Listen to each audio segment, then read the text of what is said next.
তার বাচ্চা খতম করছে, এই জন্য আল্লাহর কাছে তার দাম অনেক বেশি। কারণ আল্লাহ নৈকট্য লাভ করতে হলে একমাত্র কোরআনে এলো বেশি নৈকট্য লাভ করার উপায়।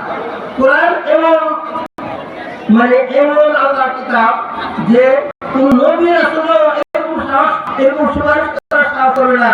কোরআন এরকম সুপারিশ করবে, হে আল্লাহ সে আমাকে পড়ে তুমি তাকে মাফ করে দাও, তাকে জান্নাত দাও, তাহলে তুমি আমাকে তোমার সিরিয়াল ধরে আছে আসবে করে দিয়ে বসে নবী রাসূল সিরিয়াল জামালা ব্যক্তিগত এরকম কথা আছে, হাদিসে আছে, যখন একটা ব্যক্তি মারা যায় আর সে কোরআন যদি পড়ে তাহলে কোরআন তার ঝামেলা এমনে রয়ে লুকায় থাকে, এক বিস্কুট দুই বিস্কুট দিয়ে দিবি কারণ করে তাহলে লুকায় থাকে, তখন তাকে নিয়ে অপগ্রস্ত করা হয়, এমনে আরো পেরেশানি তারা কিছু যোগ করে আসে এবং মুক্তিরাকে আসে তাকে প্রস্তুত করতে প্রস্তুত করতে, তখন কোরআন গেম খেলা যে তুমি হেঁটে চলে যাও, তো সে বলে যে না আমি যাবো না, তোমরা তারা প্রশ্ন করার হলে করো, আমি তাকে জান্নাতে মাত্রায় যাবো না। কোরআন হলো কবরের সঙ্গী, কবরের অন্য কিছু যাবে না, কোরআন সঙ্গে যাবে। তাহলে আমরা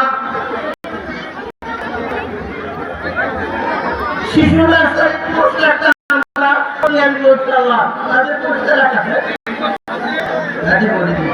শিশুরা পুরস্কার আছে, আমরা সমানভাবে এটা দিতে পারছি না, সবাই নাইও কিন্তু পরে আমাদের পুরস্কারটা দিয়ে দিব, আমরা সবাই কিন্তু পুরস্কার ব্যবস্থা রাখছি আলহামদুলিল্লাহ।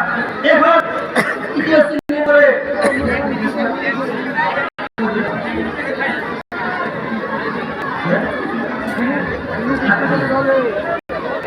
আলহামদুলিল্লাহ আপনাদের একটা পুষ্টি কোরআনের মাহফিল আপনারা আছেন, যে কোরআনের মাহফিল আমরা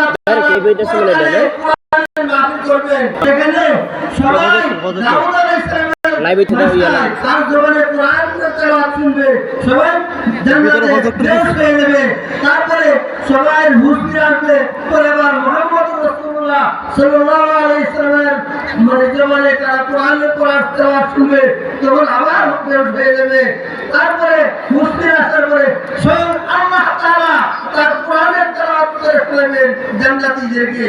কাজে এটা হলো জান্নাতি মসজিদ, এটা কোরআনের মসজিদ, কাজে এটা অনেক দামি মসজিদ, অনেক খুশি আমাদের আমরা কোরআনের মসজিদে আসতে পারছি। আল্লাহ অনেক পাপের, অনেক গুনাহের, অনেক গাছমান্দার এই অবস্থা থেকে আমাদেরকে বাঁচায়া কোরআনের মসজিদে হাজির করছে। যে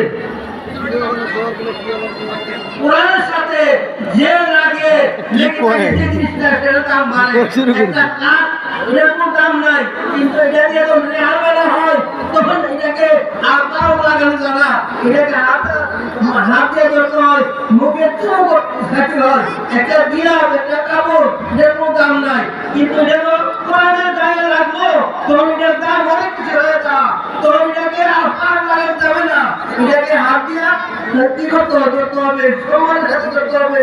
কোরআন যে টেবিলের মধ্যে পড়া হয় এই টেবিলের মধ্যে পা রাখা যাবে না, এটার দাম অনেক বেড়ে যায়। কাজে কোরআন যে জিনিসের সাথে কোরআনের স্পর্শ সেটার দাম বাড়ে, আর মানুষ যদি কোরআনের আমল করে কোরআন তেলাওয়াত করে তাহলে তার দাম আল্লাহর কাছে কত বেশি হবে আপনারা নিজেই চিন্তা করেন। এখন আমাদের তৃতীয় শ্রেণীর মেয়েরা ছেলেরা এখন আলহামদুলিল্লাহ তাড়াতাড়ি আমাদের ছেলেদেরকে বলবো তৃতীয় শ্রেণীর আছে, এখন আমাদের মসজিদ কমিটি যারা আছে সবাই হাত তাদের সম্মান দেয়, পুরস্কার নিয়ে যায়। এই মসজিদ কমিটি মাদ্রাসা কমিটি ওনারাই মাদ্রাসা কমিটি, ওনাদের বলতে আজকে আমি হতে পারছে এটা আমাদের কিছু না, তাদের তাদের যে উদাহরণ হয়েছে আলহামদুলিল্লাহ। এই মাদ্রাসার কারণে আমাদের অনেক বাচ্চা কোরআন পড়ার সুযোগ হয়েছে।